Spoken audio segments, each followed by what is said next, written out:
Assalomu alaykum hurmatli tomoshabinlar, kanalimizga xush kelibsiz. Siz bilan eng dolzarb va eng keskin yangiliklarni bo'lishib boramiz. Iltimos kanalimizni oxirigacha ko'ring. Bu galgi videorolikimiz boshqalardan tubdan farq qiladi. Rahmatli Halimaxonning opa-singillari Halimaxonning qiziga qilgan munosabatiga keskin fikr bildirishmoqda. Kuni kecha Halimaxonning uyiga opa-singillari tashrif buyurib, opasining o'lgan kuniga ehson tarqatishdi, mehmon chaqirishdi. Opa-singillar dasturxon atrofida o'tirishar ekan, Halimaxonning qizi choynak bilan kirib kelganida shunday gaplar bilan uni tarbiya qilishga o'tishdi. Qiz bolaning vazifasi uyiga xolalari kelganida qovog'ini o'ymasdan yugurib xizmat qilishi kerakligida.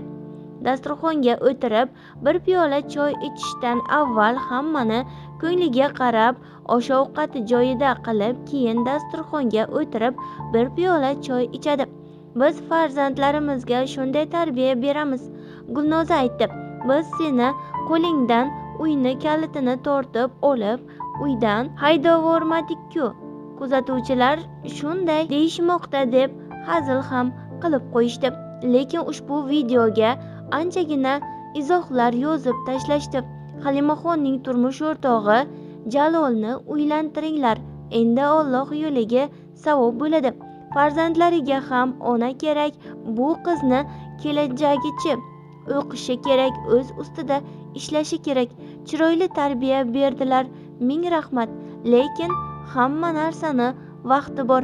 Bu qizni o'ziga yordam kerak endi, deydi kuzatuvchilar.